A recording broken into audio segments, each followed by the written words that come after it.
Hi, this is Brian, and I want to talk to you about Verizon's brand new Samsung Galaxy Nexus. Just came out yesterday. Picked mine up yesterday. It's the first phone running Android's 4.0 ice cream sandwich operating system. It's Verizon's first phone that's both dual core and 4G, so it's pretty fast. I haven't experienced the 4G yet, but we have some 4G nearby I'm sure I'll get into before too long and see how that works and how it affects the battery life.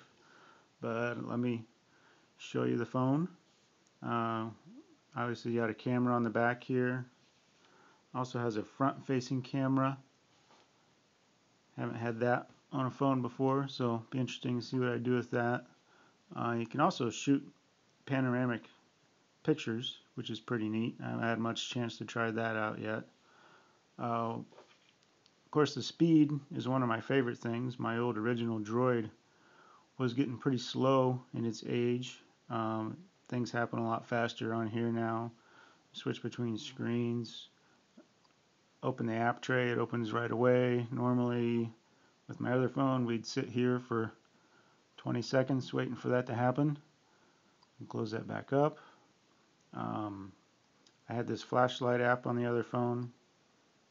Turns off and on right away. Don't have to wait for it. One of the things I like most is how easy it is to make folders.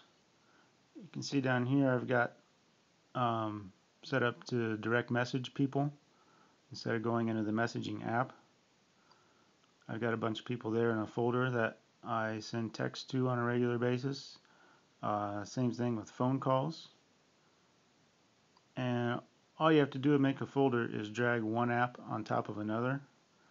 So let's say I wanted to put Google Plus and Google Reader in the same folder. Just long press, long press, move it over, and it's in there. If I want to take it out, long press again, put it back where it was. It's pretty easy. And I've got some other things, some toggle switches over here. I can turn off and on Wi-Fi, Bluetooth, sync, location. I can change the brightness of the screen pretty easily without having to go into the settings.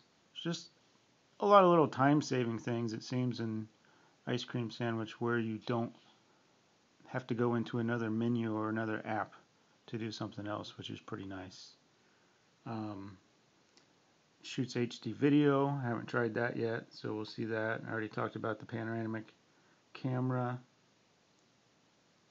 And the camera that's on here does take pictures pretty quickly, which my other phone, that's a big improvement, especially with the blog and the Twitter and everything. I take a lot of pictures and it gets kind of old waiting on the camera to focus, but you can see here, took a picture just that fast. Do it again.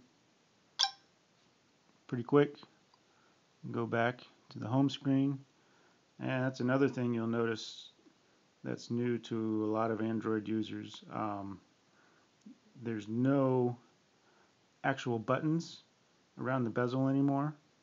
Everything's on the screen, and they kind of adjust a little bit to the app you're using, which I guess is, from what I understand and poked around with my wife's phone, kind of iPhone-ish, which is an improvement in my opinion.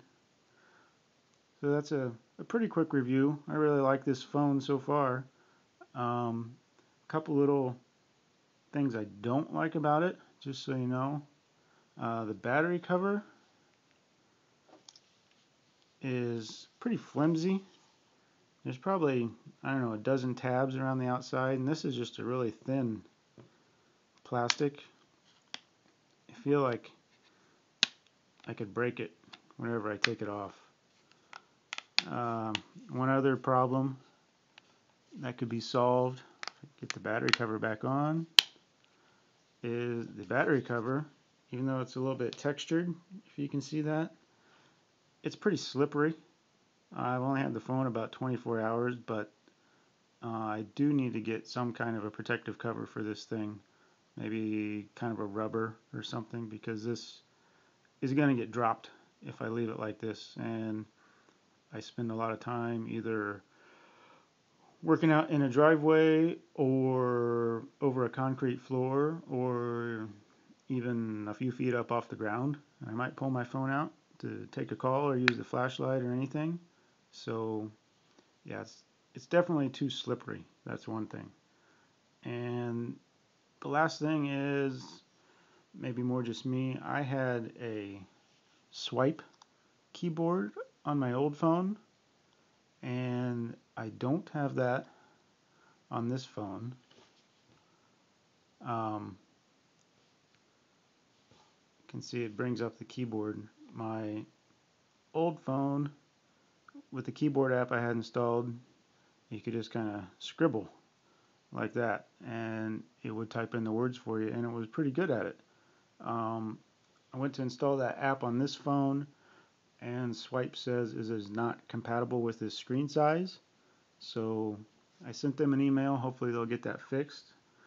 But other than those two little things with the battery cover that can be fixed by putting on a protective cover, and at least for now, getting used to using the stock keyboard or maybe looking at a different keyboard app than I've been using. This phone looks like it's going to be pretty great. It's really fast. It's easy to use. The screen looks great.